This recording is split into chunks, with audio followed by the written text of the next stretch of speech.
Hello बच्चों, मैं Usha Sharma Victorious International school Atrauli Aligarh से। आज हम क्लास 5th में चैप्टर 9 किताब वाला की रीडिंग करते हैं। ओके, यस, देखिए बेटा। किताब वाला।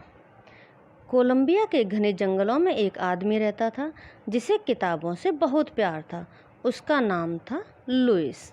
जैसे ही एक किताब खत्म होती वह झट से दूसरी किताब ले आता।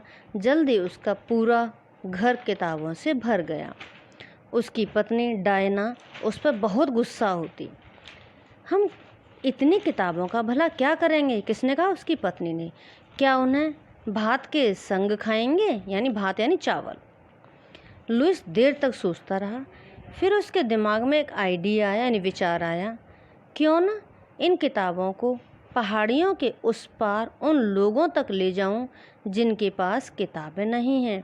मैं एक गधे पर किताबें ला दूंगा और दूसरे पर खुद सवार हो जाऊंगा। इसके बाद लुइस ने जरा भी देर करना मुनासिब न समझा। 2 हट्टे कट्टे गधे खरीदे। उनका नाम दिया एल्फा और बीटा।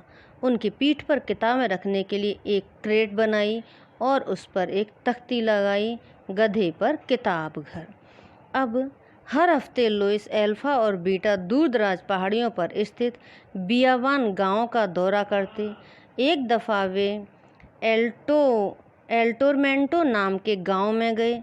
जब सूरज बहुत तपता तब लुइस और दोनों गधे किसी नाले के पास बैठ सुस्ताने लगते। वे ठंडा पानी पीते। एक दिन पानी पीने के बाद बीटा ने आगे चलने से एकदम इनकार कर दिया। लुइस ने बार बार उसकी लगाम खींची पर वह अपनी जगह से टस से मस न हुआ, यानी हिला नहीं। फिर लुइस ने उससे मिन्नतें की और कहा, देखो बच्चे हमारा इंतज़ार कर रहे होंगे। क्या कहा गधे से? कि बच्चे इंतज़ार कर रहे होंगे हमारा। यस। तब कहीं जाकर बीटा ने नाला पार किया। वे पहाड़ी तक पहुँचे। तब तक रास्ता एकदम सुनसान हो गया। वहाँ केवल चिड़ियों की चहचहाट सुनाई दे रही थी। अचानक घुप अंधेरे में से एक डाकू सामने आ धमका। हमें जाने दो, बच्चे हमारे इंतज़ार में होंगे, लुइस ने प्रार्थना की। किताबें देखकर डाकू का पारा चढ़ गया। उसने एक किताब रख ली और फिर घुर्रा कर कहा, याद रखो अगली बार मुझे चांदी चाहिए। इस तरह चलता फिरता किताब घर आगे बढ़ गया। पहाड़ियाँ पार की। कुछ देर में नीचे घर दिखाई देने लगे। इस टोरमेंटो के बच्चे लुइस से मिलने के लिए दौड़ पड़े। किताबें चुनने से पहले लुइस बोला, आज मैं तुम्हारे लिए एक अनूठा उपहार लाया हूँ। किताबों के ढेर के पीछे से उसने मुखौटा का एक बंडल निकाला। मुखौटे छोटे जानवरों के थे। तुम अपने अपने मुखौटे पहनो, फिर मैं तुम्हें जानवरों की कहानी सुनाऊंगा।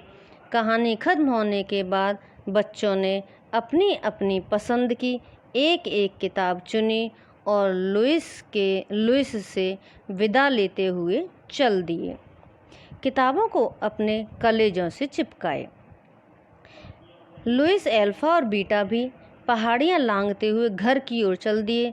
रास्ते में आने वाले तमाम जंगल और नाले पार करते हुए घर पहुंचकर लुइस ने अपने भूखे गधे को चारा दिया और डायना ने अपने भूखे पति को भोजन।